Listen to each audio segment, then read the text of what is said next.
नमस्कार विद्यार्थी मित्रांनो, आपण सेट 2024 पेपर फर्स्ट प्रश्नसंच डी बघत आहोत. आपण 10 प्रश्नापर्यंत बघितलेले आहे अगोदरच्या व्हिडिओला. आता 11वा प्रश्न बघणार आहोत. संयुक्त राष्ट्रांनी सहस्राब्दी विकास उद्दिष्टे कधी स्वीकारली? तर याचा आन्सर आहे पर्याय सी 2000. त्यानंतर पुढचा प्रश्न आहे, शाश्वत विकास उद्दिष्ट साध्य करण्यासाठी निर्धारित वर्ष कोणते? तर या ठिकाणी आन्सर आहे पर्याय सी 2030. त्यानंतर पुढचा प्रश्न दिलेला आहे, खालीलपैकी कोणता प्रकाश रासायनिक दुराव्याचा परिणाम आहे?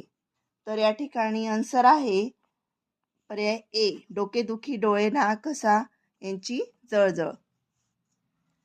त्यानंतर पुढचा प्रश्न आहे, मातीमध्ये सूक्ष्मजीवांचे संरोपण करण्याच्या